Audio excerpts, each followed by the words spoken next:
Yes, now we'll discuss about the facial nerve, its course and relation and branches. First of all, we'll make diagram. Here is brain stem. This is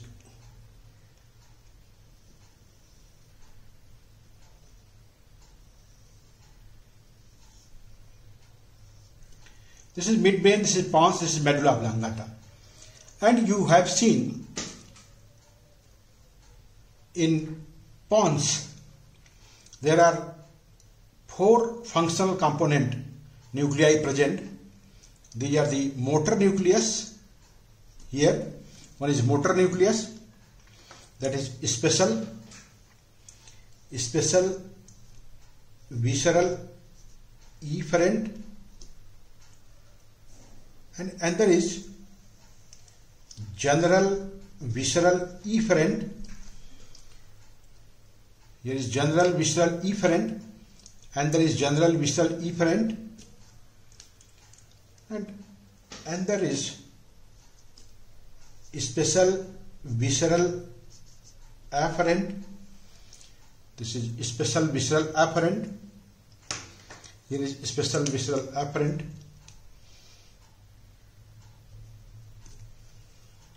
And there is general somatic afferent. And nuclei of the general somatic afferent is spinal nucleus of trigeminal.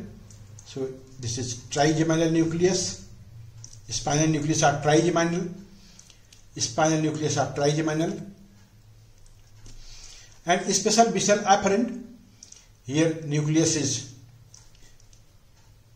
nucleus of solitary tract, tractus solitarius. And in general visceral efferent, here is 2 types of the nuclei: superior salivatory nucleus. This is superior salivatory nucleus. One is superior salivatory, and another is lacrimatory nucleus. And special visceral efferent is the motor nucleus. So this is motor nucleus. This is motor nucleus of the facial nerve. So these nuclei present in the pons, and from where the facial nerve arise. And as you know, facial nerve has 2 roots, motor and sensory root. So this is pontomedullary junction.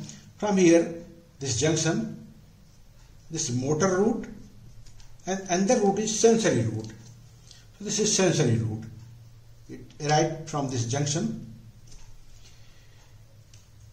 And if you see the relation at here,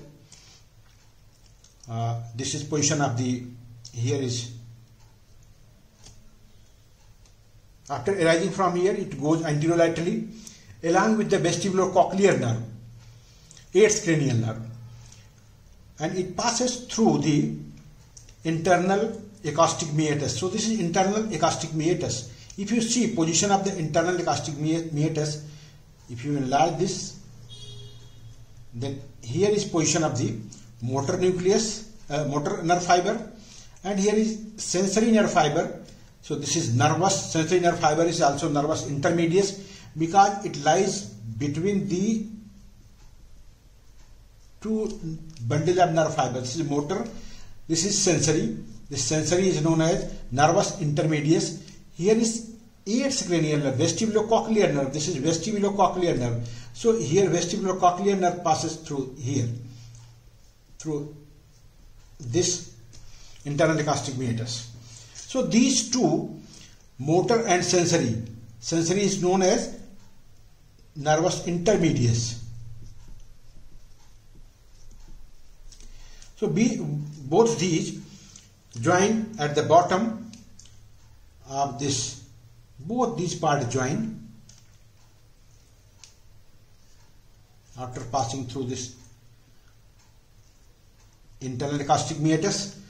At the bottom, these 2 join, form single trunk, and then this passes through the facial canal. From here it passes through the facial canal, which lies in relation to the middle ear and internal ear.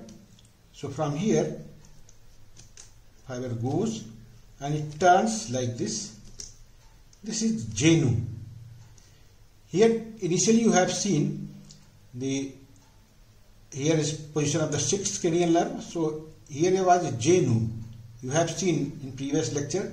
This is internal genu, and here a facial colliculus is formed due to this genu in the floor of fourth ventricle. So this is internal genu, and this bend is external. This is external genu, and it turns downward here. Here is position this is foramen. This is stylomastoid foramen. This foramen is stylomastoid foramen. Here mastoid process is present. Here styloid process is present between this stylomastoid foramen. So it passes through the stylomastoid foramen and it turns anteriorly on the lateral surface of the styloid process, and here this enters into the parotid gland. As you know, here is position of the parotid gland. This is parotid gland. So it passes through parotid gland and it gives here 5 branches. So these 5 branches are, this is temporal, zygomatic, buccal and marginal mandibular. This is cervical. So these are the 5 branches through which all the muscles of the facial expression is supplied. And posteriorly, just after emerging to this, here it gives posterior auricular branch.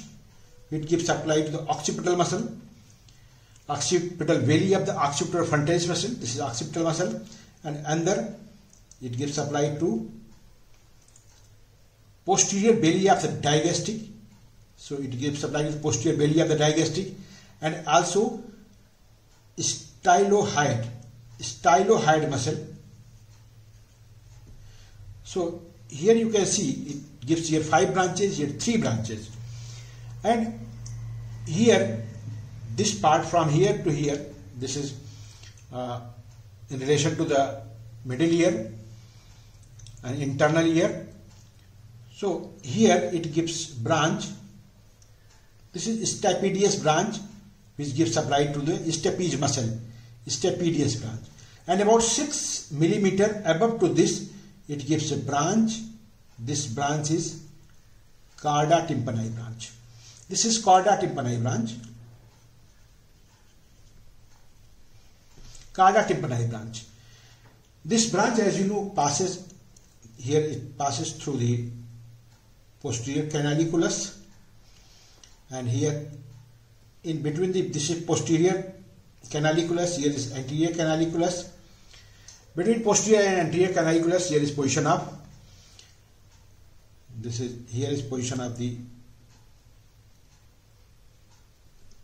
tympanic membrane. Here this is Mylius. So it passes between Mylius and handle of the handle of the Mylius and long process of the incus. So it passes between these two. This is the handle of the Mylius, handle of the Mylius and long process of the incus. So it passes between these two in relation to the pars flaccida, or the atic part of the tympanic membrane. So this is posterior canaliculus, this is anterior canaliculus, then it passes through petrotympanic fissure, goes to the infratemporal fossa, and from infratemporal fossa it goes into the, it gives supply to this. Here is this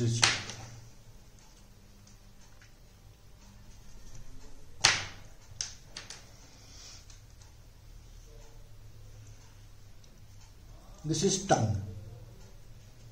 So it gives supply to the anterior 2/3 of tongue. Before going to supply, it joins with the lingual nerve. This is lingual nerve. So this cardia tympani joined to lingual nerve and gives supply to anterior 2/3 of tongue. And here, as you know, here one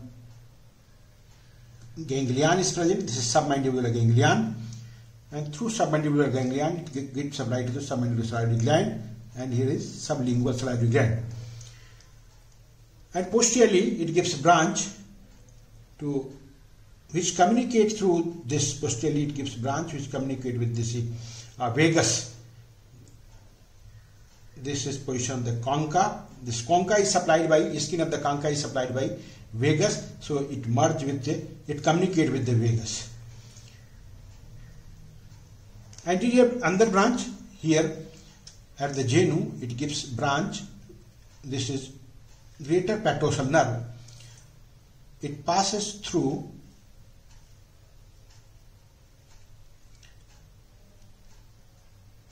this is nerve to pterygoid canal. This is pterygoid canal. Here is position of the sympathetic plexus around the internal carotid artery. This is internal carotid artery. Here is internal carotid artery. So this plexus is formed around the internal carotid artery. So from this plexus, deep petrosal nerve passes. So this is deep petrosal nerve. So these two, this is greater petrosal and deep petrosal nerve join to form nerve to pterygoid canal. So this is nerve to pterygoid canal. This is nerve to pterygoid canal. And from here, this goes into the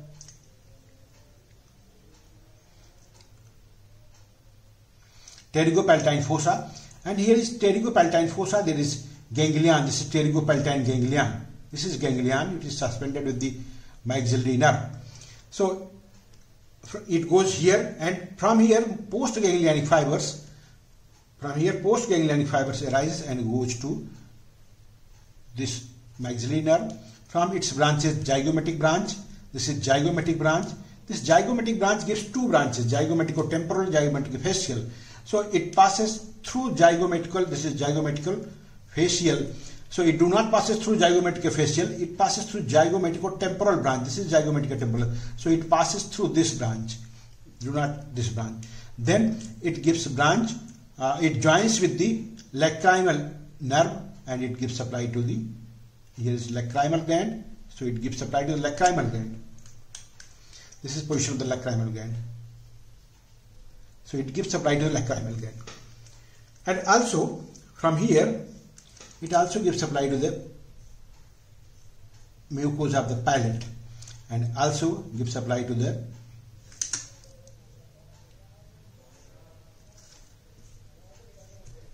mucosa of the nose, nasal cavity.